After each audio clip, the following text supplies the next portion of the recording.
Conversion of galvanometer into ammeter.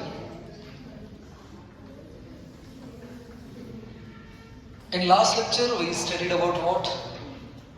Moving coil galvanometer.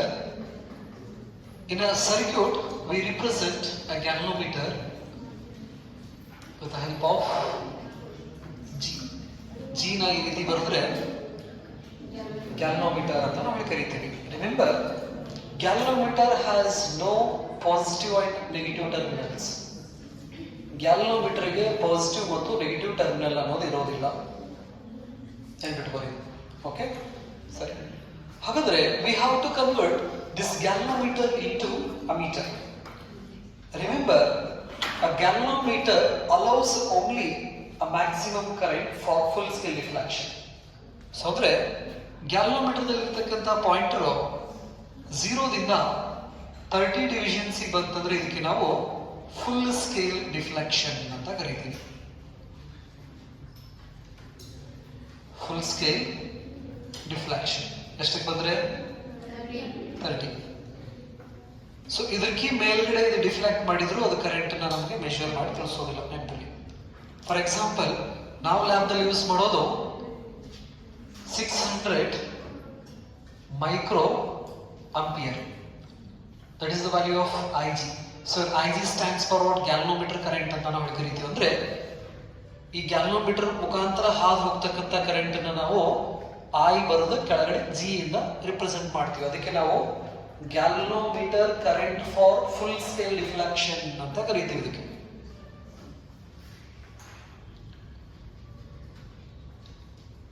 galvanometer current for full scale deflection.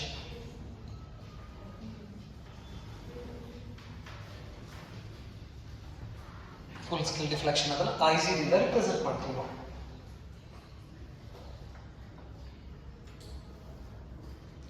So ಹಾಗಾದ್ರೆ ಇದು ಈಗ 1000 micro ampere current ಅನ್ನ ನಾನು ಇಲ್ಲಿ ಫ್ಲೋ ಮಾಡ್ತಾ ಇದ್ದೀನಿ ಅಂದ್ರೆ ಈ ಗ್ಯಾಲ್ವನೋಮೀಟರ್ ಅಲೋ ಮಾಡಕತ್ತಿರೋದು ಎಷ್ಟು? 600 ಮೈಕ್ರೋ ಆಂಪಿಯರ್ ಅಷ್ಟೇ ಕರೆಂಟ್ ಅನ್ನ ಅಲೋ ಮಾಡ್ತಿದ್ದದು. ಹಾಗಾದ್ರೆ ಉಳಿದಿದ್ದ 400 micro ampere current is Q divided by T ಅಂತ ಹೇಳ್ತೀವಿ. Charge is a conserve quantity, we can't create and we can't destroy. So ಹಾಗಾಗಿ ಅದು 400 ಮೈಕ್ರೋ ಆಂಪಿಯರ್ ಕರೆಂಟ್ ಅನ್ನಬೇಕು, ಆ ಕಡೆ ಪಾಸ್ ಆಗಬೇಕಲ್ಲ. According to the Kirchhoff's first rule, current entering the junction is equal to current leaving the junction ಅಂತ ನಾವು study ಮಾಡಿವಲ್ಲ, ಸ್ವಲ್ಪ ಅವನಷ್ಟು ನೆನಪು ಮಾಡ್ಕೋಬೇಕು ನಾವಿಲ್ಲಿ. ಸೊ ಹಾಗಾದ್ರೆ in order to convert a galvanometer into ammeter,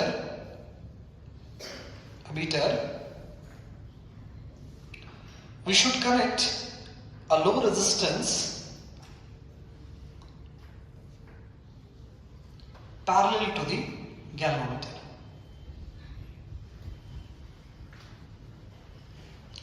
Low resistance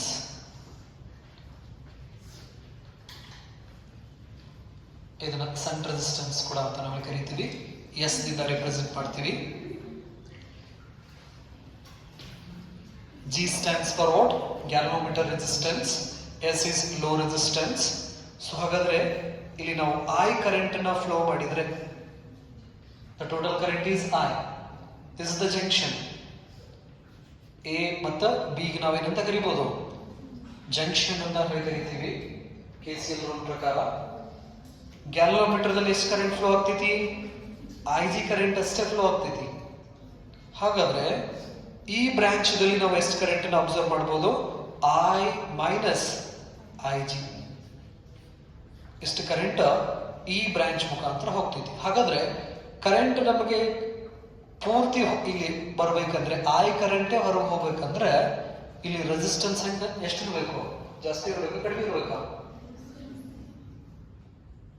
current complete ಆಗಿ current ನಮ್ಗೆ ಇಲ್ಲಿ ಒಂದು ರೀಚ್ ಆಗ್ಬೇಕಂದ್ರೆ ಉಳಿದಿದ್ದ ಕರೆಂಟ್ ಇಲ್ಲಿ ರೆಸಿಸ್ಟೆನ್ಸ್ ಏನಿರ್ಬೇಕು? ಬಹಳ ಕಡಿಮೆ ಇರಬೇಕು. ನೆನಪಲ್ಲಿ ಈಗ ಇಲ್ಲಿ ನಾನು 1000 ಮೈಕ್ರೋ ಆಂಪಿಯರ್ ಕರೆಂಟ್ ನಾನು ಫ್ಲೋ ಮಾಡ್ತಾ ಇದ್ದೇನೆ ಅಂದ್ರೆ galvanometer allows only 600 micro ampere. The remaining 400 micro ampere ಇಲ್ಲಿಂದ ಹಿಂಗ್ ಬರ್ಬೇಕಂದ್ರೆ the resistance must be low. ಅವಾಗ ಮಾತ್ರ ನಮಗೆ ಇಲ್ಲಿ ಮತ್ತು ಹೊರಗಡೆ ಎಷ್ಟು ಬರ್ತೈತಿ? 1000 ಮೈಕ್ರೋ ಆಂಪಿಯರ್ ಕರೆಂಟ್ ಬರ್ತೈತಿ. Entering the junction and leaving the junction must be equal according to the Kirchhoff's current rule ಅಥವಾ ಫಸ್ಟ್ ರೂಲ್ ಪ್ರಕಾರ. ಸೊ ಹಾಗಾಗಿ ಈ KCL ರೂಲ್ ಅನ್ನ ನಾವು ನೋಡಬಹುದು.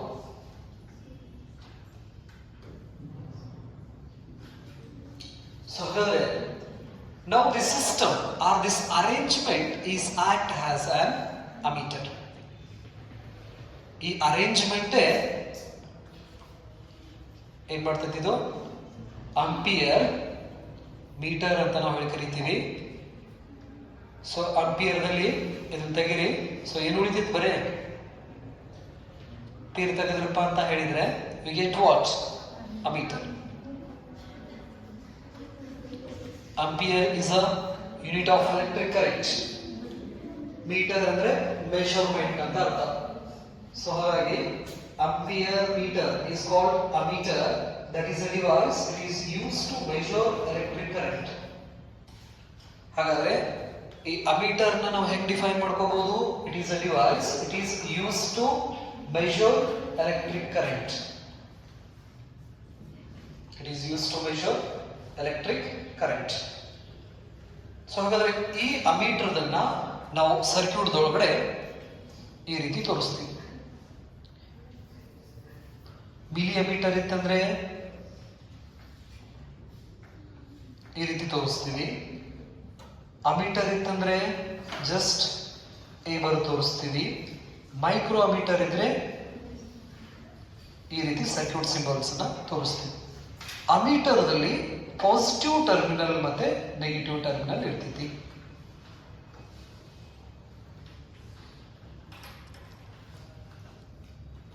ಅಮೀಟರ್ ಒಳಗಡೆ ಪಾಸಿಟಿವ್ ಟರ್ಮಿನಲ್ ಮತ್ತೆ ನೆಗೆಟಿವ್ ಟರ್ಮಿನಲ್ಸ್ ನಾವು ಅಬ್ಸರ್ವ್ ಮಾಡಬಹುದು. ಸೊ ಹಾಗಾದ್ರೆ for an ideal ammeter the low resistance is 0. So ಹಾಗಾದ್ರೆ ಐಡಿಯಲ್ ಅಮೀಟರ್ಗೆ ರೆಸಿಸ್ಟೆನ್ಸ್ ಏನಿರಬೇಕು? 0 ಇರಬೇಕು. ಯಾಕಂದ್ರೆ ಅಷ್ಟು ಕರೆಂಟ್ ಅನ್ನು ಪಾಸ್ ಮಾಡಬೇಕಲ್ಲ ಅದು. ಹಾಗಾಗಿ an ideal ammeter has 0 resistance. Next, this device is used to measure the current. Therefore, ammeter we should use in series connection.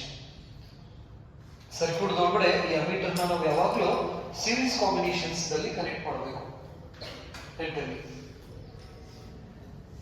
Ammeter the ideal ammeter resistance ಏನಿರಬೇಕು? 0 ಇರಬೇಕು. ಮತ್ತೆ ಇದನ್ನ ನಾವು ಯಾವಾಗಲೂ ಸರ್ಕ್ಯೂಟ್ ಒಳಗಡೆ ಸೀರೀಸ್ ದಲ್ಲಿ ಕನೆಕ್ಟ್ ಮಾಡಬೇಕು. ನೆಕ್ಸ್ಟ್ ಇದರದ ರೆಸಿಸ್ಟೆನ್ಸ್ ಏನ್ ನಾವು ಪ್ಯಾರಲಲ್ ಕನೆಕ್ಟ್ ಮಾಡ್ತೀವಲ್ಲ ಅದು ಬಹಳ ಕಡಿಮೆ ಇರಬೇಕು. ಹಾಗಾದ್ರೆ ಇಲ್ಲಿ ಎಸ್ ಅನ್ನೋದು ರೆಸಿಸ್ಟೆನ್ಸ್, ಜಿ ಅನ್ನೋದು resistance. These two resistance are connected in parallel combination. ಹೌದಾ? ಸೊ ಹಾಗಾದ್ರೆ ಇಲ್ಲಿ ಒಂದು ರೆಸಿಸ್ಟೆನ್ಸ್ ಎಸ್ ಅನ್ನೋದು ಕನೆಕ್ಟ್ ಇದೆ. ನೆಕ್ಸ್ಟ್ ಇಲ್ಲಿ ಜಿ ಅನ್ನೋ ಇನ್ನೊಂದು ರೆಸಿಸ್ಟೆನ್ಸ್ ಇದೆ. ಇವೆರಡು ಹೆಂಗ್ ಕನೆಕ್ಟೆಡ್ ಇದಾವೆ? ಪ್ಯಾರಲಲ್ ಕಾಂಬಿನೇಷನ್ಸ್ ಅಲ್ಲಿ ಕನೆಕ್ಟೆಡ್ ಇದಾವೆ. ಹಾಗಾದ್ರೆ resistance in parallel combination we have that is R1 R2 divided by R1 plus R2 ಅಲ್ಲ. resistors in series and parallel combinations ನ expression ಬರ್ಸೈತಿ. resistors in parallel combination, two resistors in parallel combinations we have R1 R2 divided by R1 plus R2. so the equations ನ ಇಲ್ಲಿ apply ಮಾಡಿದ್ರೆ this becomes S G divided by S plus G. ಇದಕ್ಕೆ ನಾವು resistance in parallel combination small rp ಕೂಡ ಅಂತ ಕೆಲವೊಂದಿಷ್ಟು ಪದದಲ್ಲಿ represent ಮಾಡಿದ್ದಾರೆ. ಸೊ ಹಾಗಾದ್ರೆ the small rp value must be less than the least value in this combination. ಹಾಗಾದ್ರೆ ಅದರ equivalent resistance ಏನಿರಬೇಕಂದ್ರೆ ಈ ಕೊಟ್ಟಂತ ರೆಸಿಸ್ಟೆನ್ಸ್ ವ್ಯಾಲ್ಯೂ ಕಿಂತ ಅದರ equivalent ವ್ಯಾಲ್ಯೂ ರೆಸಿಸ್ಟೆನ್ಸ್ ಏನ್ ಬರ್ಬೇಕು? ನಮಗೆ ಕಡಿಮೆ ಬರಬೇಕು. ಅದೊಂದು ನೋಟ್ ಅಂತ ಹಾಕಬೇಕಂದ್ರೆ ಬರೆದಿಟ್ಕೊಳ್ಳಿ. ಬರೆದ್ರ? ರೈಟ್. ಸೊ ಹಾಗಾದ್ರೆ in order to calculate this sun resistance we should use a KVL rule. KVL rule ನ ಅದೇ ಡಯಾಗ್ರಾಮ್ ಗೆ ಅಪ್ಲೈ ಮಾಡ್ತೀನಿ ನಾನು. ಕಿರ್ಚಾಫ್ಸ್ ವೋಲ್ಟೇಜ್ ರೂಲ್ ಅಂತ ನಾವು ಕರೀತೀವಿ.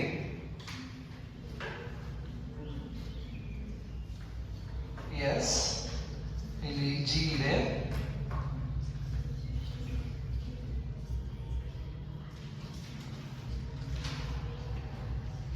junction A and B. Current through galvanometer is Ig. In this branch, the current is I minus Ig. Current entering is I, current leaving this junction is I. Use Kirchhoff's voltage law. Therefore, we have to consider a loop. ಒಂದು ಲೂಪನ್ನು consider ಮಾಡ್ತೀನಿ. So ಅದರ A B A loop ಎದಿಂದ B ಹೋಗ್ತೀನಿ ನಾನು through S again ಮತ್ತೆ B ವಾಪಸ್ ಬರ್ತೀನಿ. ಸೊ ಹಾಗಾದ್ರೆ ಎದಿಂದ ಬಿ ಹೋಗ್ಬೇಕಾದ್ರೆ ರೆಸಿಸ್ಟೆನ್ಸ್ ಇರೋದ್ರಿಂದ ಲೂಪ್ ಡೈರೆಕ್ಷನ್ ಕರೆಂಟ್ ಡೈರೆಕ್ಷನ್ ಎರಡು ಏನಿದಾವು ಸೇಮ್ ಇದೆ. ಸೇಮ್ ಇರೋದ್ರಿಂದ current into resistance I minus I G into S positive sign. Next B ದಿಂದ ನಾ ಎ ಬರಬೇಕಾದ್ರೆ loop direction current direction opposite ಇದೆ, ಹಾಗಾಗಿ sign is negative. Current is I G, resistance is G is equal to 0. KVL rule ಅನ್ನು ನಾವು apply ಮಾಡಿದ್ರೆ I minus Ig into S minus Ig into G is equal to 0. So ಈ term ನ ಆ ಕಡೆ shift ಮಾಡ್ರಿ. I minus Ig into S is equal to Ig into G. ನಮಗೆ ಬೇಕಾಗಿರೋದು ಯಾವುದು? S ವ್ಯಾಲ್ಯೂ ಬೇಕು. ಹಾಗಾಗಿ S equal to Ig into G divided by I minus Ig. The unit is O. So this is the expression we used to calculate that low resistance. So ಹಾಗಾದ್ರೆ ಈ ಫಾರ್ಮುಲಾನ ನಾವು low resistance parallel low resistance ಅನ್ನ ಎಷ್ಟು connect ಮಾಡಬೇಕು ಅನ್ನೋದನ್ನ calculation ಮಾಡಕ್ಕೆ use ಮಾಡ್ಕೋತೀವಿ. Here Ig stands for what? Galvanometer current for full scale deflection. So ಇದನ್ನ ಎಕ್ಸ್ಪೆರಿಮೆಂಟ್ ದಲ್ಲಿ ನೀವು ಕ್ಯಾಲ್ಕುಲೇಟ್ ಮಾಡಿರ number of divisions into figure of merit of a galvanometer. So here the figure of merit of a galvanometer is nothing but what? That is the current used by the galvanometer to deflect by one division. ಇಲ್ಲಿ ಇನ್ನೊಂದು point ಇಂಬಲ್ರಾ. Okay. So you calculate Ig is equal to N into K ಅಂತ ಹೇಳ್ತಿರ್ತೀರಾ. Where N stands for what? Number of divisions on either side. So ಹಾಗಾದ್ರೆ ಈ galvanometer ನ use ಮಾಡಿದ್ರೆ number of divisions on either side is 30. N value 30 ಇದೆ. Next K ಅಂದ್ರೆ figure of merit ಅಂತ ನಾವು ಕರೀತೀವಿ. Figure of merit. So figure of merit is nothing but what? That is the current used by this galvanometer to deflect by one division. ಅಂದ್ರೆ 0 ಇರತಕ್ಕಂತಹ pointer ಒಂದೇ division ಬರಬೇಕಂದ್ರೆ ಎಷ್ಟು current ನಾವು ಯೂಸ್ ಮಾಡ್ತಿದ್ದಲ್ಲ ಆ ಕರೆಂಟ್ ಗೆ ನಾವು ಅಂತ ಕರಿತೀವಿ ಫಿಗರ್ ಆಫ್ ಮೆರಿಟ್ ಅಂತ ಕರಿತೀವಿ. ಹಾಗಾದ್ರೆ ಇಲ್ಲಿ ಇರತಕ್ಕಂತ ಡಿವೈಸ್ ಫಿಗರ್ ಆಫ್ ಮೆರಿಟ್ ಎಷ್ಟಿದೆ ಅಂದ್ರೆ 10 micro ampere per division. 10 micro ampere per divisions. So ಹಾಗಾದ್ರೆ ಕೇವಲ ಎಷ್ಟಾಗ್ತೀರಾ? ಸೊ ಹಾಗಾದ್ರೆ 10 ಇದೆ, ಕೆಲವೊಂದಿಷ್ಟು ಡಿವೈಸ್ 20 ಇದೆ. ನಾನು 20 ಮೈಕ್ರೋ ಆಂಪಿಯರ್ ಪರ್ ಡಿವಿಷನ್, ಇದು 30 ಡಿವಿಷನ್ per division. So ಹಾಗಾದ್ರೆ this becomes 600 division get cancel micro ampere. ನಮ್ಮ ಲ್ಯಾಬ್ದಲ್ಲಿ ನಾವು ಯೂಸ್ ಮಾಡೋದು 600 ಮೈಕ್ರೋ ಆಂಪಿಯರ್ ಗ್ಯಾಲೋಮೀಟರ್ ಯೂಸ್ ಮಾಡ್ತೀವಿ, 300 ಮೈಕ್ರೋ ಆಂಪಿಯರ್ ಗ್ಯಾಲೋಮೀಟರ್ ನ ಯೂಸ್ ಮಾಡ್ಕೋತೀವಿ. ಈ ರೀತಿ ನಾವು Ig ವ್ಯಾಲ್ಯೂನ ಕ್ಯಾಲ್ಕುಲೇಟ್ ಮಾಡಬಹುದು. ನೆಕ್ಸ್ಟ್ ಗ್ಯಾಲೋಮೀಟರ್ ರೆಸಿಸ್ಟೆನ್ಸ್ ಅನ್ನು ಕೂಡ ನಾವು ಏನು ಮಾಡ್ಕೋಬಹುದು, ಕ್ಯಾಲ್ಕುಲೇಷನ್ ಮಾಡ್ಕೋತೀವಿ. We have the parameters NAB divided by K. Last ಇದ್ರೊಳಗಡೆ G ಎಕ್ಸ್ಪ್ರೆಷನ್ಸ್ ಅನ್ನ ಕೊಟ್ಟಿದ್ದೀವಿ. ಗ್ಯಾಲೋಮೀಟರ್ ರೆಸಿಸ್ಟೆನ್ಸ್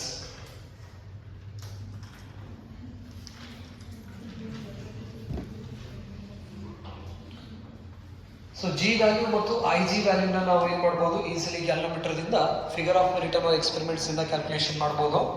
ಈಗ ಜಿ ವ್ಯಾಲ್ಯೂ ಮತ್ತು ಐ ಜಿ ವ್ಯಾಲ್ಯೂ ಗೊತ್ತಿದಾವಂದ್ರೆ ಇಲ್ಲೇನಿದೆಯಲ್ಲ ಇದಕ್ಕೆ ನಾವು ರೇಂಜ್ ಅಂತ ಕರಿತೀವಿ, ಅಥವಾ ಅವರ್ ರಿಕ್ವೈರ್ಮೆಂಟ್ ರೇಂಜ್.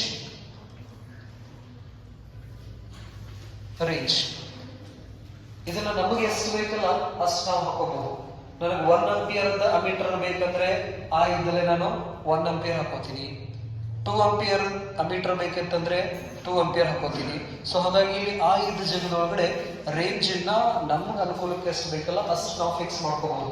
ನೆನಪಿರಲಿ, ಈಗ ಒಂದು ಗ್ಯಾಲೋಮೀಟರ್ ಕೊಟ್ಟಾರಂದ್ರೆ ಅವರು ಐ ಜಿ ವ್ಯಾಲ್ಯೂನ ಕಾನ್ಸ್ಟೆಂಟ್ ಇಟ್ಟಿರ್ತಾರ, ನೆಕ್ಸ್ಟ್ ಜಿ ವ್ಯಾಲ್ಯೂ ಕಾನ್ಸ್ಟೆಂಟ್ ಇಟ್ಟಿರ್ತಾರ. ಇದನ್ನ ನಾವು ಕನ್ವರ್ಟ್ ಮಾಡ್ಕೋಬೇಕಂದ್ರೆ ಐ ವ್ಯಾಲ್ಯೂನ ನಾವು ಏನ್ ಮಾಡ್ಬೇಕು, ಸೆಲೆಕ್ಟ್ ನಾವು ಮಾಡ್ಕೋತೀವಿ. ಎಕ್ಸ್ಪೆರಿಮೆಂಟ್ಸ್ ಮಾಡ್ಬೇಕಾದ್ರೆ ನೀವು 10 milli ampere, 20 milli ampere, 30 milli ampere ಹಿಂಗ ರೇಂಜ್ ನ ಸೆಲೆಕ್ಟ್ ಮಾಡ್ಕೊಂಡು ಕ್ಯಾಲ್ಕುಲೇಷನ್ ಮಾಡಿ ಕನ್ವರ್ಟ್ ಮಾಡಿರ. ಪಾಯಿಂಟ್ ಕ್ಲಿಯರ್ ಆಯ್ತು, ರೈಟ್. ಸೊ ಹಾಗಾದ್ರೆ conversion of galvanometer to ammeter ದಲ್ಲಿ ಏನೇನು ಪಾಯಿಂಟ್ಸ್ ಅನ್ನ ನೀವು ನೆನಪಲ್ಲಿ ಇಟ್ಕೋಬೇಕಂದ್ರೆ, ಮೊದಲನೇ ಪಾಯಿಂಟ್ ಗ್ಯಾಲೋಮೀಟರಿಗೆ ಪ್ಯಾರಲಲ್ ದಲ್ಲಿ ಲೋ ರೆಸಿಸ್ಟೆನ್ಸ್ ನ ಕನೆಕ್ಟ್ ಮಾಡೋದ್ರಿಂದ ನಮಗೆ ಅಮೀಟರ್ ರೆಡಿ ಆಗ್ತೈತಿ. ಯಾವುದ್ರ ಜೊತೆಗೆ? ಗ್ಯಾಲೋಮೀಟರ್ಗೆ ಪ್ಯಾರಲಲ್ ಆಗಿ ಲೋ ರೆಸಿಸ್ಟೆನ್ಸ್ ನ ಕನೆಕ್ಟ್ ಮಾಡೋದ್ರಿಂದ ನಮಗೆ ಯಾವ ಮೀಟರ್ ಸಿಗ್ತೈತಿ? ಅಮೀಟರ್ ಸಿಗ್ತೈತಿ. ಅಮೀಟರ್ ಐಡಿಯಲ್ ಅಮೀಟರ್ ರೆಸಿಸ್ಟೆನ್ಸ್ ಏನಿರ್ಬೇಕು? 0 ಇರ್ಬೇಕು. ಅಂದ್ರೆ ಪ್ಯಾರಲಲ್ ಆಗಿ ಕನೆಕ್ಟ್ ಮಾಡ್ತಕ್ಕಂಥ ಲೋ ರೆಸಿಸ್ಟೆನ್ಸ್ ವ್ಯಾಲ್ಯೂ 0 ಇರ್ಬೇಕು. ಯಾವುದಕ್ಕೆ? ಐಡಿಯಲ್ ಅಮೀಟರ್ಗೆ. ಓಕೆ, ನೆಕ್ಸ್ಟ್ ಅಮೀಟರ್ ನ ಯಾವಾಗಲೂ ಸರ್ಕ್ಯೂಟ್ ದಲ್ಲಿ ಸೀರೀಸ್ ದಲ್ಲಿ ಕನೆಕ್ಟ್ ಮಾಡಬೇಕು. ಸೀರೀಸ್ ಒಳಗಡೆ ಕನೆಕ್ಟ್ ಮಾಡ್ರಿ, ರೈಟ್. ನೆಕ್ಸ್ಟ್ ಎಸ್ ವ್ಯಾಲ್ಯೂನ ನೀವು ಈ ಈಕ್ವೇಶನ್ಸ್ ನಿಂದ ಕ್ಯಾಲ್ಕುಲೇಷನ್ಸ್ ಅನ್ನು ಮಾಡ್ಕೋಬಹುದು. ಇಷ್ಟು ಇನ್ಫಾರ್ಮೇಶನ್ ನ ಈ conversion of galvanometer into ammeter ದಲ್ಲಿ ನೆನ್ಪಿಡಬಹುದು. ಪಾಯಿಂಟ್ ಕ್ಲಿಯರ್ ಆಯ್ತು? ಏನಾದರೂ ಡೌಟ್ ಇದರಲ್ಲಿ? Next conversion of galvanometer into volt meter. Last concept, 5 ನಿಮಿಷ. Conversion of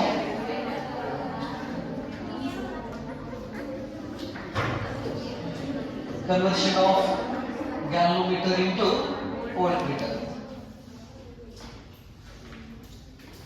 It takes hardly 5 minutes.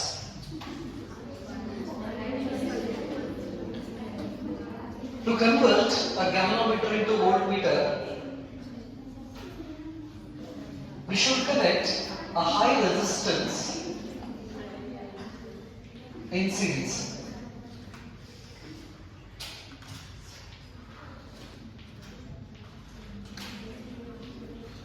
So ಹಾಗಾದ್ರೆ ಗ್ಯಾಲೋಮೀಟರ್ ಜೊತೆಗೆ ಹೈ ರೆಸಿಸ್ಟೆನ್ಸ್ ಅನ್ನು ನಾವು ಹೇಗೆ ಕನೆಕ್ಟ್ ಮಾಡಬೇಕು? ಸೀರೀಸ್ ಒಳಗಡೆ ಕನೆಕ್ಟ್ ಮಾಡಬೇಕು. High resistance in series. This arrangement is the voltmeter. So ಈ ಅರೇಂಜ್ಮೆಂಟ್ ಗೆ ನಾವು ಏನು ಕರೀತೀವಿ? ವೋಲ್ಟ್ಮೀಟರ್ ಅಂತ ಕರೀತೀವಿ. G is the galvanometer resistance and R is the high resistance. ಇವೆರಡು ಸೀರೀಸ್ ದಲ್ಲಿ ಇರೋದ್ರಿಂದ ಟೋಟಲ್ ರೆಸಿಸ್ಟೆನ್ಸ್ ಏನು ಬರೀಬಹುದು ನಾವು ಸೀರೀಸ್ ದಲ್ಲಿ? R1 plus R2, therefore R plus G is the total resistance. Current ಎಷ್ಟು ಫ್ಲೋ ಆಗ್ತಾ ಇದೆ? IG ಕರೆಂಟ್ ಫ್ಲೋ ಆಗ್ತಾ ಇದೆ. With the help of Ohm's law we can write V is equal to I into R. In this expression, V is equal to the current is Ig, the total resistance is R plus G. R plus G. Ig ಈ ಕಡೆ shift ಮಾಡಿದರೆ capital R plus G is equal to V divided by Ig.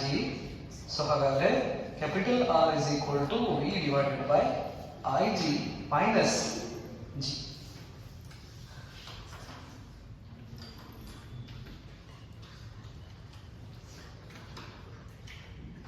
So ಹಾಗಾದ್ರೆ high resistance ಎಷ್ಟು ನಾವು connect ಮಾಡಬೇಕು ಅನ್ನೋದನ್ನ ಈ equations ನಿಂದ ನಾವು ಪಡಿತೀವಿ. ಇಲ್ಲಿ G ಮತ್ತು Ig ವ್ಯಾಲ್ಯೂ ಗ್ಯಾಲೋಮೀಟರ್ ದಲ್ಲಿ ಕಾನ್ಸ್ಟೆಂಟ್ ಇರ್ತೈತಿ. V ಅನ್ನೋದು ಏನಿದೆಯಲ್ಲ ಅದು ನಮ್ಮ ರಿಕ್ವೈರ್ಮೆಂಟ್ ಗೆ ನಾವು ಸೆಲೆಕ್ಟ್ ಮಾಡ್ಕೋಬೇಕು. 1 ವೋಲ್ಟ್, 2 ವೋಲ್ಟ್, 3 ವೋಲ್ಟ್ ಈ ತರ. ಹಾಗಾದ್ರೆ conversion of galvanometer into volt meter ದಲ್ಲಿ ನಾವು ಏನು ನೆನಪಿಡಬೇಕು, ಒಂದು ಗ್ಯಾಲೋಮೀಟರ್ಗೆ ಸೀರೀಸ್ ನಲ್ಲಿ ಹೈ ರೆಸಿಸ್ಟೆನ್ಸ್ ನ ಕನೆಕ್ಟ್ ಮಾಡಿದ್ರೆ ನಮಗೆ ಗ್ಯಾಲೋಮೀಟರ್ ಸಿಗ್ತೈತಿ. ಐಡಿಯಲ್ ಗ್ಯಾಲೋಮೀಟರ್ ರೆಸಿಸ್ಟೆನ್ಸ್ ಇನ್ಫಿನಿಟಿ ಆಗೈತಿ ನೆನಪಿಡಿ. ಐಡಿಯಲ್ ಗ್ಯಾಲೋಮೀಟರ್ ದಲ್ಲಿ ಹೈ ರೆಸಿಸ್ಟೆನ್ಸ್ ವ್ಯಾಲ್ಯೂ ಏನಾಗ್ತಿದ್ದೋ ಇನ್ಫಿನಿಟಿ ಆಗಿರ್ತೈತಿ. Ideal galvanometer has infinite resistance and we should connect this voltmeter parallel in the circuit. ಇದನ್ನ ನಾವು ಯಾವಾಗಲೂ ಯಾವ ಎಲಿಮೆಂಟ್ ಪೊಟೆನ್ಷಿಯಲ್ ಡಿಫರೆನ್ಸ್ ನಾವು ಫೈಂಡ್ ಮಾಡಬೇಕಾಗಿರ್ತೈತಲ್ಲ, ಆ ಎಲಿಮೆಂಟ್ ಅಕ್ರಾಸ್ ನಾವು ಏನ್ ಮಾಡ್ತೀವಿ, ಪ್ಯಾರಲಲ್ ಆಗಿ ವೋಲ್ಟ್ ಮೀಟರ್ ನ ಕನೆಕ್ಟ್ ಮಾಡ್ತೀವಿ. ನೆನಪಿಟ್ಕೊಳ್ಳಿ. ಹಾಗಾದ್ರೆ ಎಷ್ಟು ಹೈ ರೆಸಿಸ್ಟೆನ್ಸ್ ನ ಕನೆಕ್ಟ್ ಮಾಡಬೇಕು ಅನ್ನೋದು ಈ ಈಕ್ವೇಷನ್ಸ್ ಇಂದ ನಮಗೆ ಸಿಗ್ತೈತಿ. V R is equal to V by R G minus G ಅಂತ ನಾವು ಕರಿತೀವಿ. This all about what conversion of galvanometer into ammeter right voltmeter. Okay.